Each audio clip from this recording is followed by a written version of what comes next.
5. 치유는 어떻게 이루어지는가?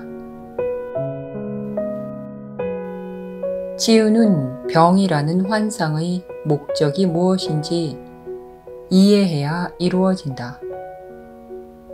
이것 없이는 치유가 불가능하다.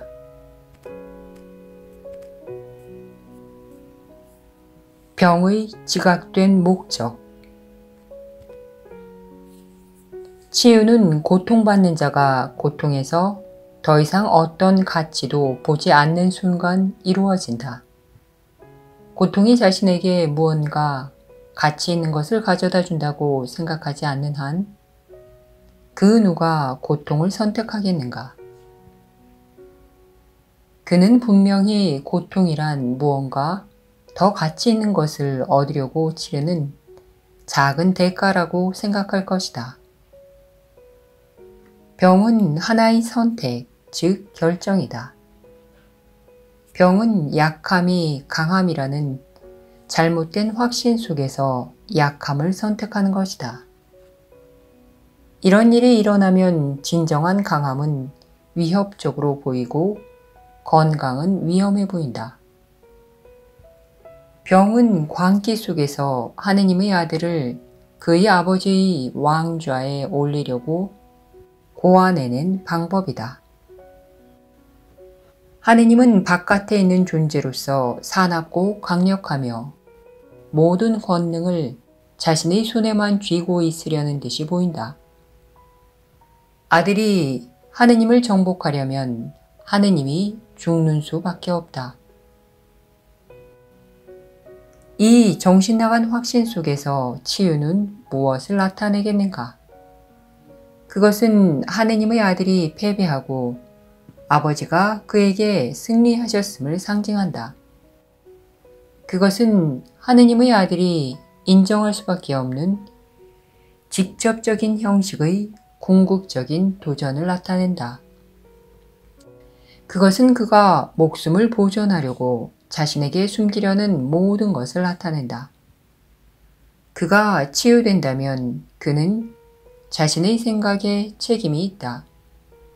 그가 자신의 생각에 책임이 있다면 죽임을 당할 것이며, 그럼으로써 자신이 얼마나 약하고 한심한 존재인지 증명받게 될 것이다. 그러나 그가 스스로 죽음을 선택한다면 그의 약함은 이제 강함이 된다.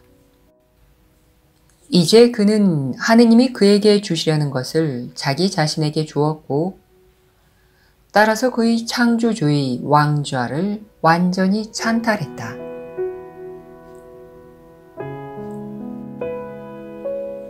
지각의 전환.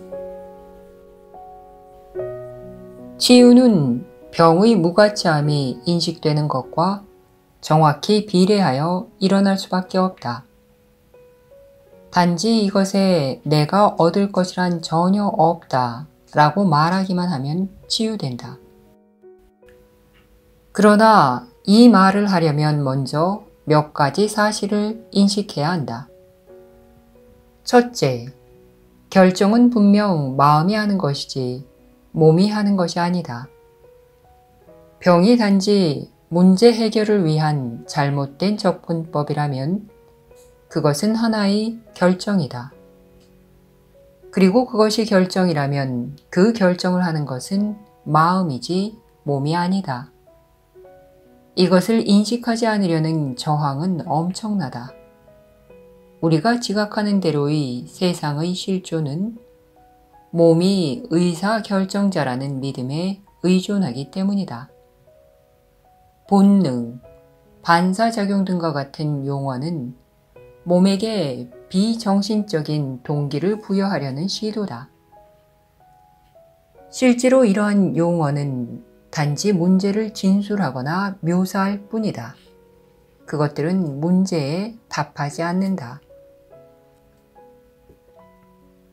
병이란 마음이 어떤 목적을 위해 몸을 사용하려는 결정이다. 이를 받아들이는 것이 치유의 기반이다. 이것은 모든 형식의 치유에 해당된다. 환자는 이 말이 옳다고 결정하기만 하면 회복된다. 만약 그가 회복되지 않기로 결정한다면 물론 치유되지 않을 것이다. 누가 의사인가? 오로지 환자 자신의 마음만이 의사다. 결과는 그가 결정하는 대로다. 특별한 약제가 그에게 도움이 되는 듯이 보이지만 그것은 단지 그 스스로 내린 선택에 형식을 부여할 뿐이다. 그는 자신이 원하는 것에 구체적인 형식을 부여하려고 그 약제를 선택한다. 다른 어떤 것도 아닌 바로 이것이 그 약제가 하는 일이다. 사실 그것은 전혀 필요 없다. 환자는 약제의 도움 없이도 그저 일어나서 나는 이것이 필요 없어 라고 말할 수 있다. 즉시 낫지 않을 형식의 병이란 없다. 이런 지각의 전환을 위해 필요한 유일한 조건은 무엇인가? 그것은 바로 병은 마음에서 오는 것이지 몸과는 아무런 관련도 없다는 인식이다. 이런 인식은 무엇을 대가로 치르게 하는가? 그것은 우리가 보는 세상 전체를 대가로 치르게 한다. 이제 세상은 더 이상 마음을 지배한다고 보이지 않을 것이기 때문이다. 이러한 인식과 함께 책임은 그것이 본래 속한 곳, 즉 세상이 아니라 세상을 있는 그대로의 모습이 아닌 다른 것으로 보는 자에게 돌려질 것이다. 그는 자신이 보기로 선택하는 것을 바라본다. 그 이상도 그 이하도 아니다. 세상은 그에게 아무것도 하지 않는다. 그는 단지 세상이 자신에게 무언가를 행한다고 생각했을 뿐이다. 또한 그가 세상에 무언가를 행하는 것도 아니니 그는 세상이 무엇인지에 대해 잘못 생각했을 뿐이기 때문이다. 여기에 죄의식은 물론 병에서도 해방될 수 있는 길이 있다. 왜냐하면 그 둘은 하나이기 때문이다. 하지만 이런 해방을 받아들이려면 몸이 중요하지 않다는 아이디어를 받아들일 수 있어야 한다. 이 아이디어와 함께 고통이 영원히 사라진다. 하지만 이 아이디어와 함께 피조물에 대한 혼동도 전부 사라진다. 이런 결론이 당연히 따라오지 않겠는가? 원인과 결과를 한 측면에서 그 참된 순서대로 배치하면 배움이 일반화되면서 세상을 변형시킬 것이다. 하나의 참된 아이디어가 가진 전이 가치는 끝도 없고 한계도 없다. 이 레슨의 마지막 결과는 하느님을 기억하는 것이다. 이제 죄의식과 병, 고통과 재난, 그리고 모든 고난이 무엇을 의미하겠는가? 그것들은 아무런 목적도 없기에 사라진다. 그것들이 야기하는 듯 했던 그 모든 결과도 함께 사라진다. 원인과 결과는 단지 창조를 모사할 뿐이다. 원인과 결과를 왜곡과 두려움 없이 제대로 된 관점에서 보면 그것들은 천국을 재확립한다. 하느님의 교사의 기능. 환자가 치유되기 위해 자신의 마음을 바꿔야 한다면 하느님의 교사는 무엇을 하는가? 교사는 환자의 마음을 대신 바꿔줄 수 있는가? 당연히 아니다. 이미 마음을 바꿀 용의를 낸 자들을 위해서는 하느님의 교사는 다만 그들과 함께 기뻐하는 것 말고는 다른 기능이 없다. 그들은 이미 그와 더불어 하느님의 교사가 되었기 때문이다. 하지만 치유가 무엇인지 이해하지 못하는 자들을 위해서는 하느님의 교사에게는 보다 구체적인 기능이 있다. 이런 환자들은 스스로 병을 선택했음을 깨닫지 못하고 반대로 병이 자신을 선택했다고 믿는다.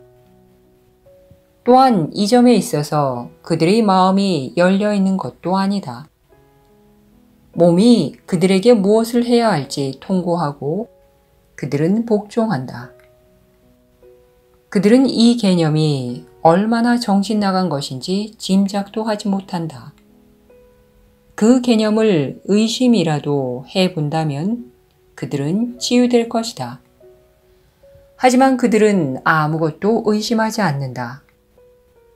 그들에게 분리는 아주 실제적이다.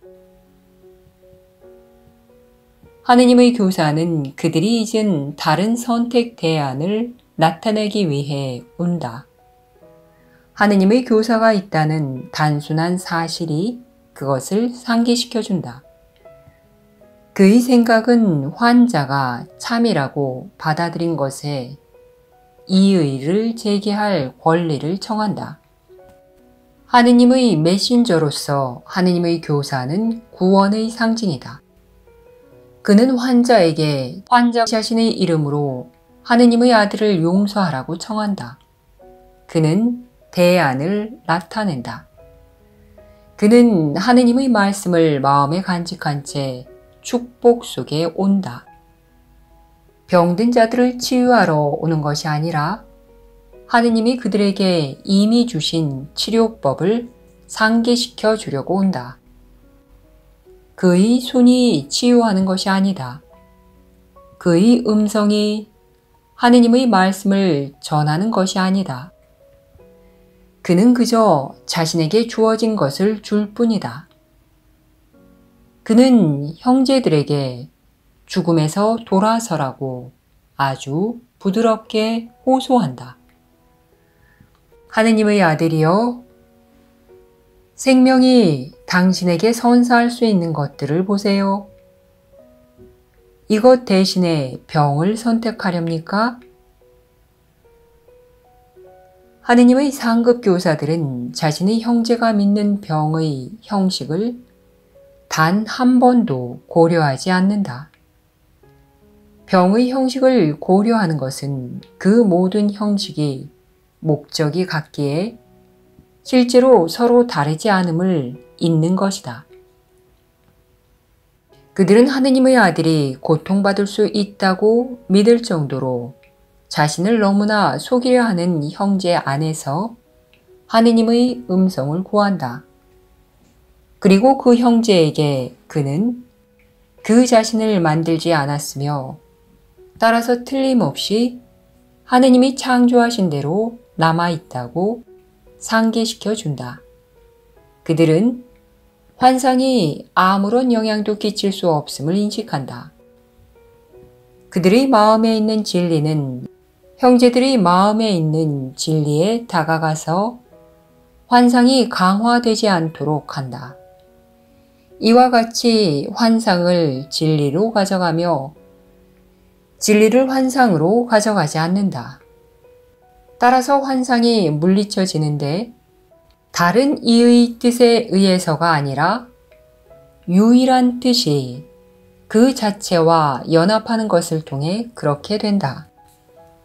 그 어떤 뜻도 자신의 뜻과 분리되어 있지 않고 자신의 뜻도 하느님의 뜻과 분리되어 있지 않다고 보는 것.